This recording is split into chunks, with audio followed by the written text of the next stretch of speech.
Welcome back to Criminal Mind Analysis. I'm your host, and this is episode 4 of our Ted Bundy series. Today, we're examining Bundy's behavior during his trials and the psychology of narcissism on full display. How did his need for control and attention manifest in the courtroom? We'll analyze his decision to represent himself, his manipulation of the media, and the psychological dynamics that ultimately led to his downfall. This is Narcissism Under the Spotlight. Ted Bundy's trials provided an unprecedented window into the mind of a narcissistic psychopath. His courtroom behavior revealed the very psychological traits that made him such an effective killer, and ultimately led to his execution. Bundy's decision to represent himself in court was perhaps the most telling display of his narcissistic personality disorder. Despite facing the death penalty, he fired his experienced legal team and chose to act as his own attorney. This wasn't a rational decision. It was pure narcissistic arrogance. Bundy genuinely believed he was smarter than everyone in the courtroom, including seasoned prosecutors and judges. The psychology behind self-representation reveals classic narcissistic thinking patterns. Narcissists have an inflated sense of their own abilities and intelligence. They believe they're uniquely gifted, and that others simply can't understand their superior perspective. Bundy's legal knowledge was superficial at best, but his narcissism convinced him he could outsmart the entire legal system. His courtroom demeanor was a masterclass in narcissistic manipulation. Bundy was charming, articulate, and seemingly confident. He smiled frequently, made eye contact with jurors, and presented himself as a wrongly accused man fighting for his life. To observers unfamiliar with his crimes, he appeared sympathetic and believable. This was the same charm he had used to lure his victims.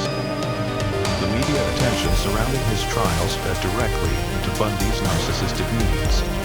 He craved the spotlight and enjoyed being the center of attention, even in such dire circumstances. Press conferences, interviews, and courtroom cameras provided him with the admiration and recognition his narcissistic personality demanded. He was finally getting the attention he felt he deserved. Bundy's relationship with the media reveals another aspect of narcissistic psychology: the need to control narrative.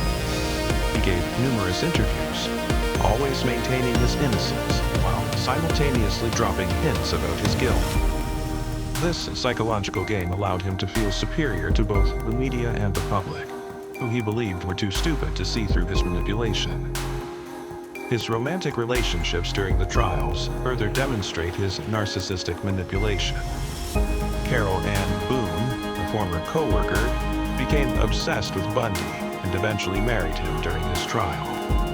Bundy exploited her devotion, using her as both emotional support and a character witness. The fact that he could maintain a romantic relationship while on trial for multiple murders shows his extraordinary ability to compartmentalize and manipulate.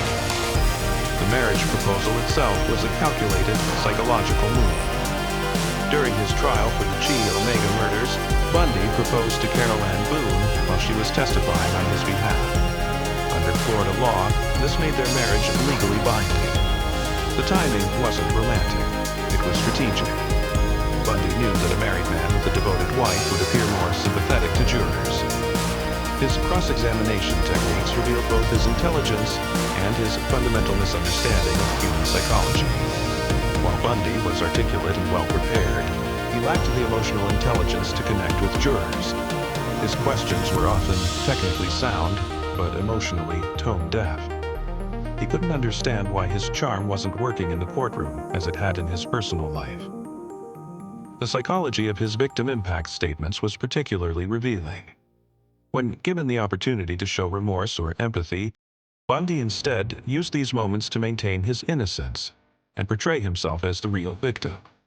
This inability to show genuine remorse is a hallmark of psychopathic personality disorder.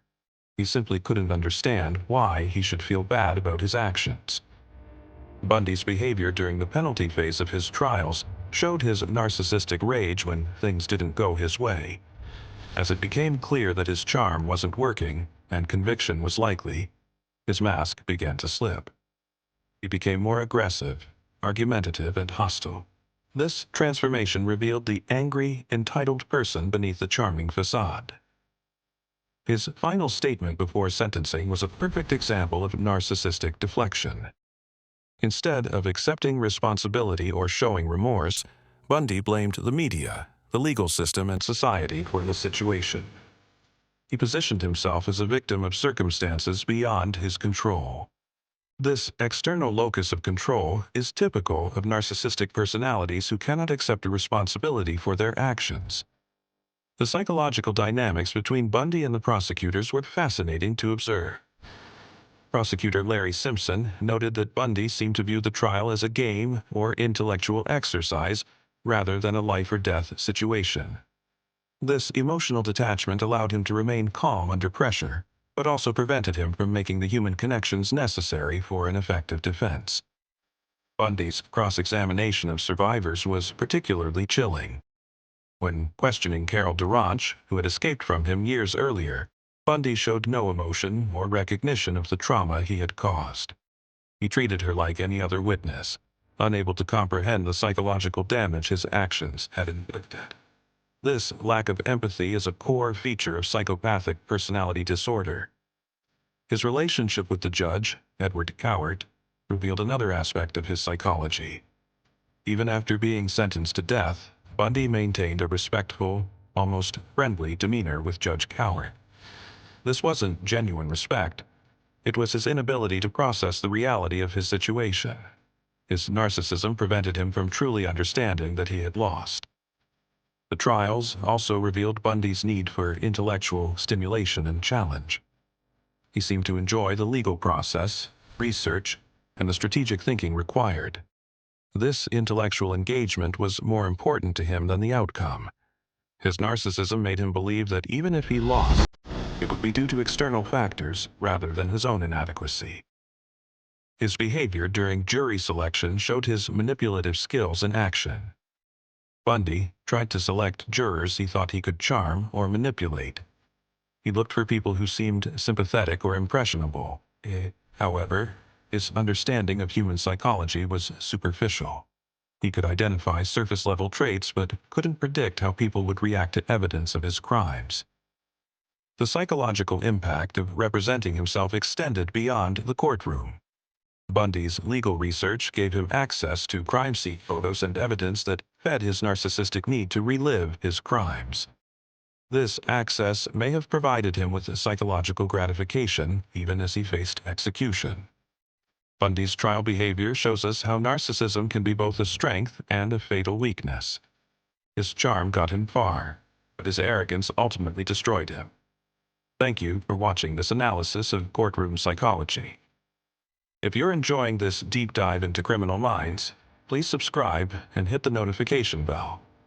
In our next episode, we'll examine Bundy's final confessions and what they reveal about his psychology. What aspect of his trial behavior did you find most revealing? Let me know in the comments. Until next time, keep analyzing and stay aware.